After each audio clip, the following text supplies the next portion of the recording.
بسم اللہ الرحمن الرحیم ایاک نعبد و ایاک نستعین۔ میں سب سے پہلے تو چیف منسٹر پنجاب عثمان بزدار میں آپ کو آج سب کے سامنے خاص مبارک دینا چاہتا ہوں۔ مبارک یہ نہیں جو ابھی آپ سمجھ رہے ہیں کہ جو پیکج اناؤنس کیا اس کی مبارک نہیں، مبارک میں چیف منسٹر صاحب آپ کو اور پھر آپ کی جو ٹیم ہے، چیف سیکرٹری اور آئی جی پنجاب، جس طرح آپ نے یہ بڑے بڑے قبضہ گروپ کے محل گرائے ہیں، میں اس کے لیے خاص آپ کو مبارک دینا چاہتا ہوں۔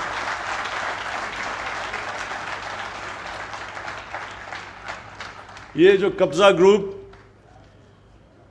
جو یہ لعنت ہے قبضہ گروپس کی، غریبوں کی زمینیں قبضہ کرنا، سب سے بیچارے جو ہمارے محنت کش بیرون ملک پاکستانی، وہ محنت کر کے بیچارے اپنے پیسے جوڑ کے آ کے زمین خریدتے ہیں گھر بنانے کے لیے، اس کے اوپر قبضہ ہو جاتا ہے اور پھر بے بس ہوتے ہیں لوگ ان طاقتور لوگوں کے سامنے۔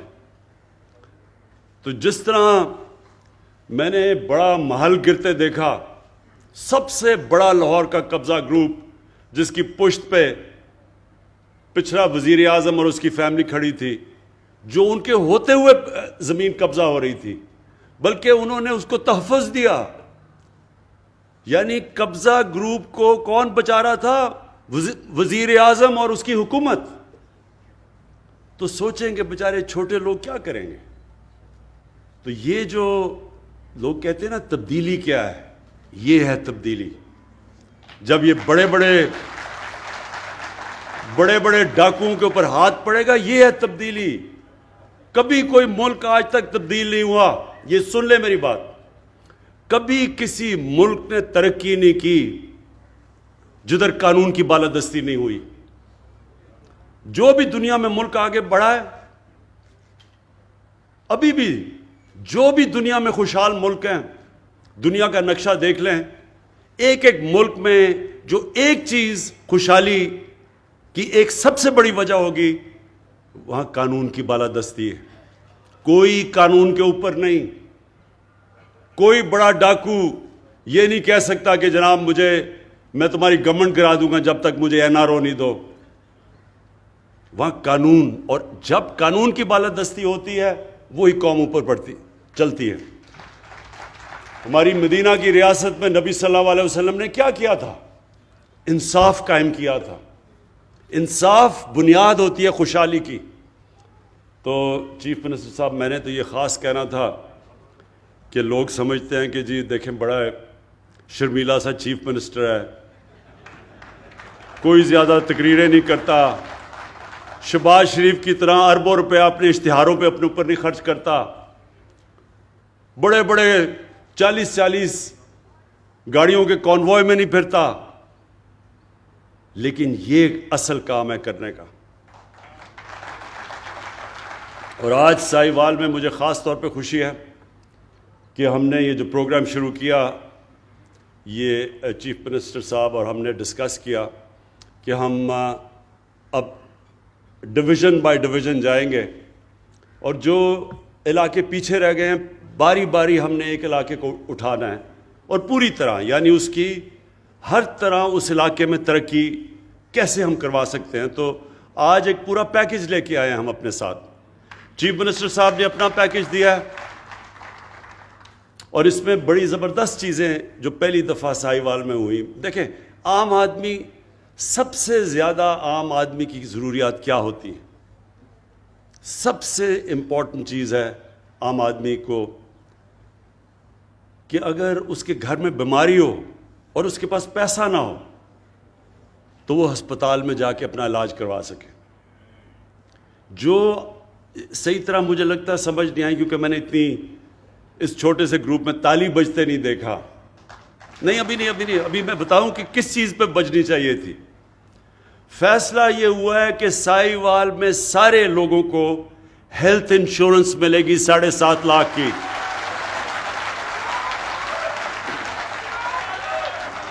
اور اس کا مطلب کہ کسی بھی بیچارہ غریب مزدور جس کو سارا وقت مشکل پڑی ہوتی ہے کہ میں اپنے گھر میں جا کے تو میں اپنے بیوی بچوں کا پیٹ پال سکوں،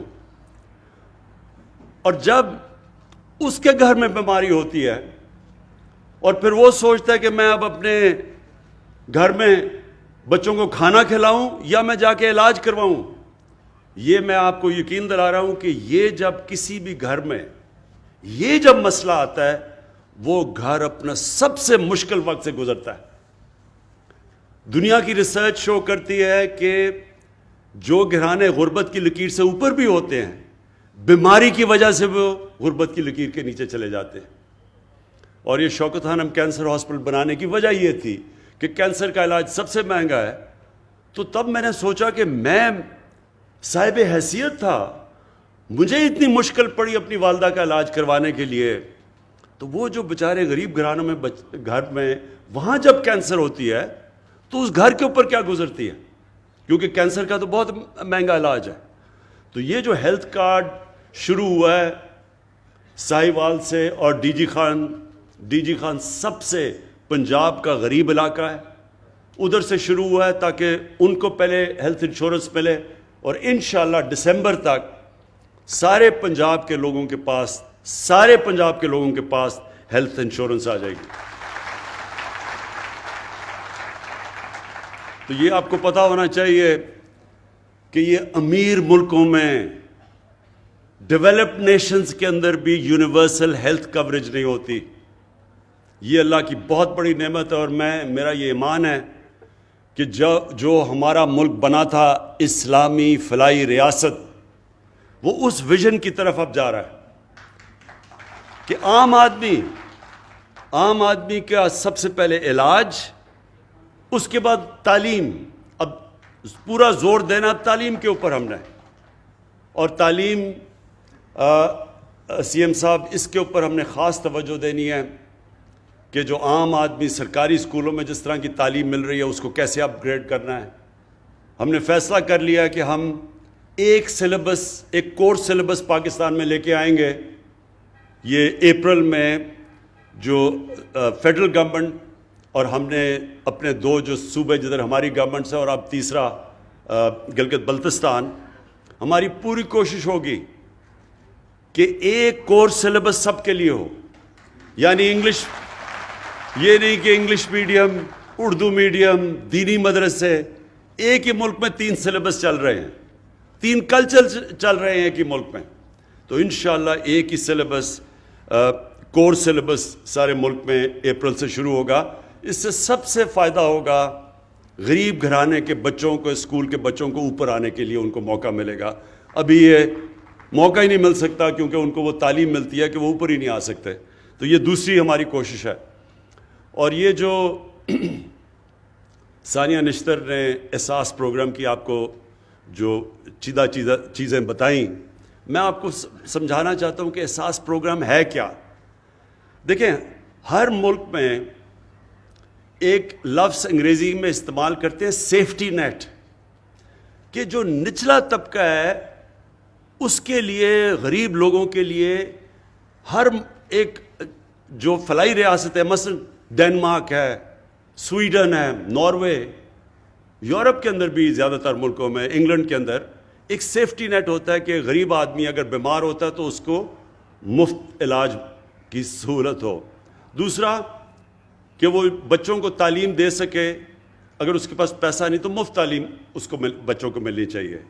تیسری چیز، وہ اس کے لیے حکومت روزگار کے موقع دے کہ اگر وہ بے روزگار ہوتا ہے تو کوئی نہ کوئی ایسا حکومت کے پاس پروگرامز ہونا چاہیے کہ وہ روزگار دے، جو کہ ابھی آپ کو ثانیہ نے بتایا کہ اور یہ کامیاب جوان کے سستے قرضے، جس طرح یہ ٹریکٹر دیے ہیں، یہ اس طرح کی گورنمنٹ کے پاس پروگرامز ہونے چاہیے سہولتیں دینے کے لیے جب کہ بے روزگاری ہو۔ تو اور پھر ٹیکنیکل ایجوکیشن، تو یہ پورا جو احساس پروگرام ہے اس کا مطلب ہی سیفٹی نیٹ نچلے والے طبقے کو دینا۔ اور آج میں کل ٹی وی پروگرام دیکھ رہا تھا تو میں اس وقت لبنان میں لوگ سڑکوں کے اوپر ہیں، توڑ پھوڑ ہو رہی ہے، یعنی ٹیئر گیس پھینکی جا رہی ہے، تو میں دیکھ رہا تھا کہ ان کا مطالبہ کیا ہے. ایک مطالبہ جو لوگ سڑکوں کے اوپر نکل کے مظاہرے کر رہے ہیں، ایک مطالبہ ان کا یہ ہے کہ جب وہاں کرونا کو روکنے کے لیے لاک ڈاؤن لگایا گیا لیبنان میں، تو گورنمنٹ نے جو پیسے بانٹے اس ٹائم پہ، انہوں نے کہا وہ پیسے صحیح نہیں بانٹے گئے، سیاسی بنیاد کے اوپر پیسے بانٹے گئے. اور وہ لوگ احتجاج کر رہے ہیں کہ منصفانہ اور شفافیت سے وہ پیسہ نہیں بانٹا گیا، اس لیے وہ سڑکوں پہ ہیں. ہم نے تھوڑے سے وقت میں اور یہ احساس پروگرام کے ذریعے ہم نے 180 ارب روپیہ بانٹا. یہ جب لاک ڈاؤن لگا تھا، اور 180 ارب روپیہ بانٹا. ایک آدمی نے سارے پاکستان میں نہیں کیا کہ سیاسی بنیاد پہ پیسے بانٹے گئے. سب نے تسلیم کیا، ہمارے مخالفین نے تسلیم کیا. حیرت کی بات یہ ہے کہ سندھ میں جو ہمارا صوبہ نہیں ہے، وہاں سندھ کی آبادی سے زیادہ پیسے بانٹے گئے، حالانکہ پیپلز پارٹی کا صوبہ تھا، کیونکہ صرف اور صرف میرٹ کے اوپر ڈسٹریبیوشن ہوئی. تو یہ جو آپ کا بھی پروگرام ہے عثمان ڈار کامیاب جوان کا، اس میں جتنی میرٹ ہوگی اتنا یہ پروگرام کامیاب ہوگا. جو لوگوں کو آپ پیسے جو چیزیں بانٹیں گے، یہ جس طرح آپ نے یہ جو ٹریکٹرز کا کہا، اور جو آپ بھی باقی قرضے دے رہے ہیں تاکہ لوگ اپنی بزنسز شروع کر سکیں، تو اس کے اوپر مجھے پتہ ہے آپ کا سارا سسٹم، اور اس لیے مجھے اعتماد ہے کہ اس میں لوگ جو بھی اس کا فائدہ اٹھائیں گے وہ میرٹ کے اوپر، اس کے اندر کوئی کسی قسم کی سیاسی افیلیشن یا کوئی فیورٹزم نہیں ہوگی. اور یہی وجہ سے انشاءاللہ آپ کا پروگرام بہت کامیاب ہوگا. اور ایک منٹ، اور میں جو امین اسلم جو آپ نے ابھی کیا، ایک بات کر لو بات.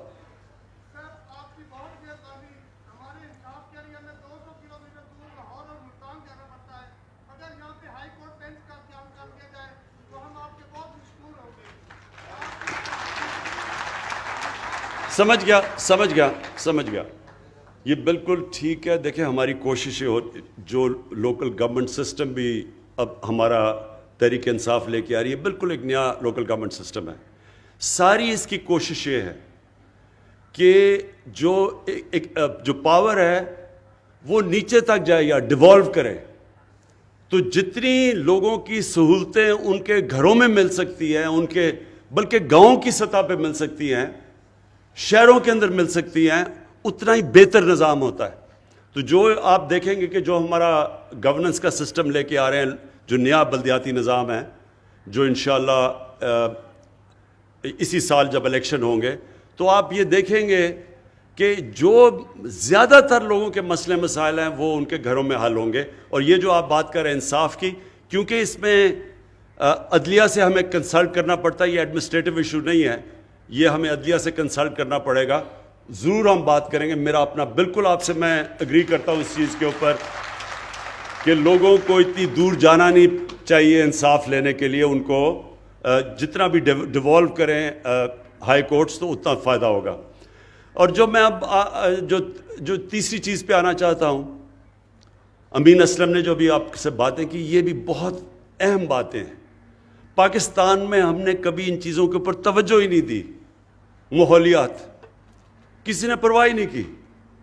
میں جب چھوٹا سا تھا تو میں یہ چیچا وتی کے جو بڑا جنگل ہوتا تھا، یہاں میرے ماموں شکار پہ مجھے لایا کرتے تھے جب میں 8-9 سال کا تھا. مجھے تب سے یاد ہے بڑا گھنا جنگل تھا. آہستہ آہستہ سارے جنگل ہی ختم ہو گئے. بڑے بڑے جنگل تھے، بڑے بڑے درخت تھے. ٹمبر مافیا نے وہ چھانگا مانگا کا جنگل، اس میں سارے بڑے درخت چلے گئے. یہ دیپال پور میں جنگل تھا وہ گیا. میاں والی میں بہت بڑا جنگل تھا کندیاں، وہ ختم ہو گیا. تو اب جو ہم کوشش کر رہے ہیں کہ ہم اب پھر سے پاکستان میں جنگلات اپنے اگا رہے ہیں، اور اس کے علاوہ پوری طرح ایک ریفارسٹیشن، یعنی ایک جو 10 ارب 10 بلین ٹری سونامی، یہ اب انٹرنیشنل پروگرام اکنالج کیا جا رہا ہے۔ اس کے اوپر اب ہم ہر جگہ، پہلے تو وہ سارے جنگل ان کے اوپر قبضے ہوئے تھے، تو وہ قبضہ کا تو آپ کو پھر سے میں نے کہہ دیا کہ عثمان بزدار نے تو جہاد کر دیے قبضہ کے اوپر، تو انشاءاللہ جنگلات کے بھی سارے قبضے چھڑائیں گے۔ اور اس کے بعد ایک بس تو امین اسلم، ایک تو یہ بڑا زبردست آئیڈیا ہے کہ ہم پہلے جو سیوریج کو ویسٹ واٹر ٹریٹمنٹ پلانٹ بنائیں گے، جو کہ آج جس کی میں نے انوگریشن کی ہے، کہ یہاں یہ جو گندا پانی ہم اپنے دریاؤں میں پھینک دیتے ہیں، ہمارے وہ نیچے جا کے گراؤنڈ واٹر میں مل جاتا ہے، کسی نے آج تک پرواہ نہیں کی۔ ایک پاکستان کا بنایا ہوا ویسٹ واٹر ٹریٹمنٹ پلانٹ، وہ جو جس کی میں نے آج انوگریشن کی ہے، جو کہ 4 ارب کا امپورٹ کریں تو بنتا ہے، جو 40 کروڑ کا یہاں لوکلی بنا ہوا ہے، اور یہ انشاءاللہ ہم نے سارے پاکستان کی ڈسٹرکٹس میں لے کے جانا ہے۔ اس سے فائدہ کیا ہوگا؟ اس سے کیونکہ آپ پانی کا آگے جا کے مسئلے آ رہے ہیں پاکستان میں، ابھی بھی آ رہے ہیں، تو وہ جو پانی ہے اس کو ٹریٹ کر کے، اور وہ جو پانی ٹریٹ کر دیں گے، وہ پھر اس سے جنگلوں کے اندر، جنگل اگانے کے اندر وہ پانی کو استعمال کریں گے، تو وہ پانی بھی گراؤنڈ واٹر یا ہمارا جو پینے کا پانی اسے متاثر نہیں کرے گا، اور اس پانی سے ٹریٹ کر کے تو اس کو ہم اپنے جو جنگلات، اب ہم پوری طرح کیمپین کرنے لگے ہیں، یہ جو جنگل آپ کے تباہ ہو گئے ان کو اگانے کے لیے اس پانی کو استعمال کریں گے۔ ساتھ ساتھ جو امین اسلم نے بات دوسری بھی کی کہ یہ بڑا افسوسناک ہے کہ سارے باہر سے کولا امپورٹ کرتے ہیں، وہ سارا کولا ادھر سے ٹرین میں آتا ہے ساہیوال تک۔ اصولوں تو یہ پلانٹ اگر بنانا ہی تھا کولے کے اوپر پاور پلانٹ، تو یہ سمندر کے پاس بناتے تاکہ اتنی دور کولا لانا نہ پڑتا، لیکن اس کے ہم جو سٹڈی کر رہے ہیں، بڑے برے ماحولیات کے اوپر اثرات ہیں، تو اس کے اوپر بھی آگے اسٹریٹجی بنا رہے ہیں۔ لیکن کوشش اب یہ ہے کہ یہاں ریفارسٹیشن بہت زیادہ آپ کے درخت اگائے جائیں تاکہ وہ آپ کی ماحول کو، آپ کی پولوشن لیولز کم کرے۔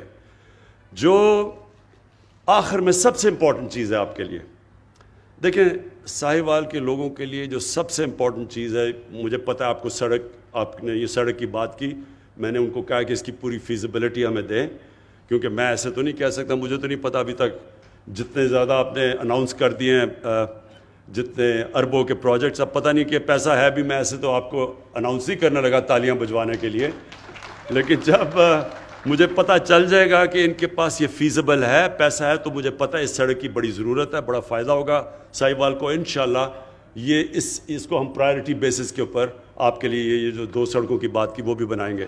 لیکن دیکھیں جی، آخر میں امپورٹنٹ یہ ہے کہ جو آپ نے بڑی زبردست بات کی کہ یہاں انڈسٹریل اسٹیٹ بنانی ہے آپ کے لیے۔ اصل روزگار نوجوانوں کو انڈسٹریل اسٹیٹ سے ملے گا۔ اس وقت پاکستان کو ہم بڑی دیر کے بعد انڈسٹریلائز کرنے کی کوشش کر رہے ہیں۔ اللہ کا کرم ہے کہ ہماری پالیسیز کی وجہ سے آج فیصل آباد میں، گجرانوالہ میں، سیالکوٹ کے اندر اس وقت ٹیکسٹائل کے لیے، ٹیکسٹائل فیکٹریوں کو ورکر نہیں مل رہے، مزدور نہیں مل رہے، ساری ٹیکسٹائل ہماری انڈسٹری اس وقت چل پڑی ہے، ہماری کنسٹرکشن انڈسٹری انشاءاللہ اٹھ گئی ہے۔ تو ہماری اب کوشش یہ ہے کہ انڈسٹریلائز، اور آپ کے لیے، اس علاقے کے لیے وہ انڈسٹری جو ایگرو بیسڈ ہے، اس کے اوپر اب ہم پورا کام کر رہے ہیں کہ آپ کی انڈسٹریل اسٹیٹ پوری ڈیولپ کریں۔ اس کے لیے ہم پورا کام کر رہے ہیں، زمین کا بھی ہم نے نشاندہی کر لی ہے، اور انشاءاللہ جو ٹرانسفارمیشن آئے گی فیصل آباد کی، وہ اصل میں جب آپ کی انڈسٹریل اسٹیٹ کام کرنا شروع کرے۔ میں اور ایگریکلچر اور زراعت کے لیے میں یہ کہنا چاہتا ہوں کہ ایک بڑی پالیسی لے کے آ رہے ہیں ہم، ایک لانگ ٹرم پالیسی پہلی دفعہ، کیونکہ اس وقت ہم نے اپنی جو اصل چیز اس کو اٹھانی چاہیے تھی پاکستان میں، زراعت، اس کے اوپر توجہ ہی نہیں دی، نہ اس کے اوپر کوئی ریسرچ کی ہے۔ لیکن ہماری اس وقت خوش قسمتی یہ ہے کہ چائنا کے ساتھ اکنامک جو ہمارا سی پیک کا جو ان کے ساتھ اگریمنٹ یا سی پیک کے اندر اگریمنٹس چل رہی ہیں، اس کے اندر ہم نے اب ایگریکلچر کو، اپنی زراعت کو شامل کر لیا ہے. تو چائنا سے یہ سمجھنا چاہیے کہ ان کی ریسرچ ہمارے سے بہت آگے نکل چکی ہے سیڈ ڈیولپمنٹ میں، لیکن خاص طور پہ لائف سٹاک، کیونکہ ساہیوال مشہور ہے، اپنی ساہیوال کی گائے مشہور ہے ہر جگہ. لیکن آپ کو پتہ ہونا چاہیے کہ جو چائنا کے اندر جو ان کی گائے دودھ دیتی ہے وہ 6 گنا زیادہ ہے پاکستان سے. تو یہ سوچ لیں کہ ہم اپنی اگر ساہیوال کے اندر ہی یہیں شروع کر دیں، اپنی گائے کی کوالٹی امپروو کرنی شروع کر دیں، اور ہمیں پورا مدد کرنے کے لیے تیار ہے چائنا، تو آپ سوچ لیں کہ یہاں دودھ کی پروڈکشن کدھر پہنچ سکتی ہے. اور پھر دوسرا جو ہماری جو زراعت کے اندر جو چائنا کے اندر پروڈکشن ہے، ان کی جو پیداوار ہے گندم میں، باقی جو ان کی کراپس ہیں، وہ ہمارے سے کئی گنا زیادہ ہے. تو ہم نے اب پوری ٹیکنالوجی کی طرف جانا ہے اور پوری توجہ دینی ہے کہ اپنی زراعت کو ہم اٹھائیں، کیونکہ 60s کے بعد جب وہ میکسی پاک آئی تھی اور ریولوشن آئی تھی ہماری زراعت کے اندر، اس کے بعد کبھی بھی توجہ نہیں دی گئی. تو ایک طرف آپ کے لیے انڈسٹریل اسٹیٹ بنا رہے ہیں، دوسری طرف انشاءاللہ اپنی زراعت کے اوپر پورا زور لگائیں گے. اور انشاءاللہ ساہیوال وہ جگہ ہے، میں ویسے آپ کو آخر میں بات کر دوں، ساہیوال وہ جگہ ہے جو میں اپنی زندگی کا پہلا ریپرزینٹیو کرکٹ میچ 16 سال کی عمر میں ساہیوال میں کھیلا تھا.